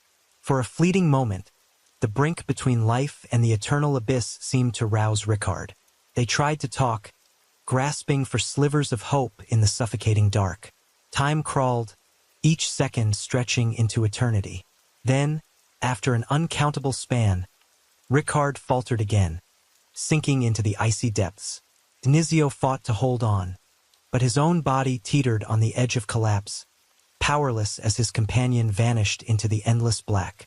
Soon after, Ricard's body resurfaced on the cold, still water, a final cruel act of nature. Grief and horror enveloped Dnizio as he faced his fallen friend. Numb, he could barely think, clinging desperately to the slick rock face, fighting to preserve the faint thread of his sanity. Miraculously, fueled by an unrelenting will to survive, he held on until the rescue team arrived. The investigation report concluded that Ricard succumbed to hypercapnia, carbon dioxide poisoning in the blood. When found, Dnizio exhibited similar symptoms: labored breathing, dizziness, and clouded consciousness. The tragedy's root cause lay in their lack of professional cave diving experience and failure to follow safety protocols. Venturing into uncharted territory without installing guidelines and pressing into murky waters led to disorientation and catastrophic consequences. In the aftermath, Dnizio, the sole survivor, faced a storm of suspicion, yet data from their dive computers vindicated him. He had twice heroically tried to save his friend in their dire straits, his conscience clear. His survival likely stemmed from superior physical resilience and an indomitable will to live. Still, the ordeal left an indelible scar on his soul. After his rescue, he retreated into silence as a shield, withdrawing from speculation and gossip, striving to bury the haunting memories of that fateful day. The underwater cave became an eternal specter in his heart. Today, Aquets quietly beckons qualified divers. The cliffs of Bala Point stand resolute, kissed by ceaseless waves, seemingly oblivious to the tragedy that unfolded. But beneath the deceptively serene turquoise waters, a harrowing diving saga remains forever entombed. Kovadal's Archies remains partially unexplored, with sections still fraught with risk.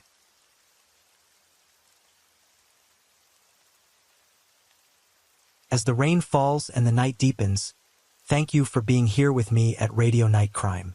True crime stories remind us of life's mysteries and the need to stay aware, even in the stillness of the night. If you enjoyed tonight's story, don't forget to like, share, and subscribe. Let the sound of the rain lull you to sleep, and until next time, stay safe, stay curious, and let the night keep you company.